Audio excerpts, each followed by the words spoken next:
Hello, this is Dave Gleason with another orchard update. It's August and we're beginning to harvest a few things. We're in the middle of Bartlett pear harvest and things are looking pretty good there. The crop's a little light, but the quality looks good.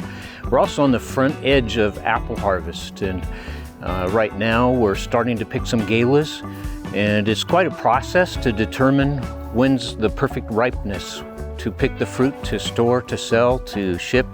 All of those things come together to hopefully give an excellent eating experience to the end consumer. First of all, really it's the calendar. Generally, we know we're going to pick Galas beginning in August and go on into September. Other apples have their windows, but to find the perfect day, we have to look at a lot of different things in that fruit. One of those is color.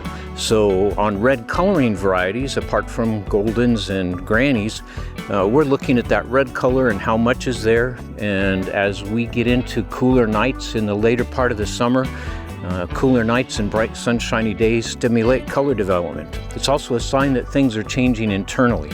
So a number of the things that we look at internally are the starch conversion to sugar, and then also the pressure of the fruit. So we're testing each apple to determine, is it a crispy apple? Is it a really hard apple? As it matures, it also begins to soften. So there's a perfect degree of ripeness and pressure and sugar that gives us an excellent eating experience. Generally, what I do is walk through an orchard and pick a sample of about 5 apples, and then I set up in the orchard at the end of a row and lay the apples out, look at each one of them visually to determine how much color they have, what size they are, how do they look. And then I take a peeler and I make a little slice on each side of the fruit, taking off just a little bit of peel.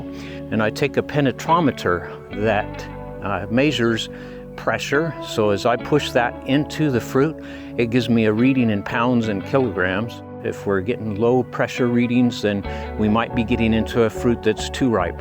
And also we want to have a fruit that's beginning to change. So these are indicators of that change to ripeness that's happening in the fruit as it matures. I'm also looking at the sugar development in the fruit. So I'm collecting some of the juice on a refractometer and measuring that. That's in bricks. Then besides that, we slice the fruit, then we lay those out and paint them with iodine. Iodine turns starch black, and sugar repels the iodine so that it doesn't change color in the flesh. So an apple that is very green still will be all black, and then as it matures, it begins to turn white from the core, moving out and out.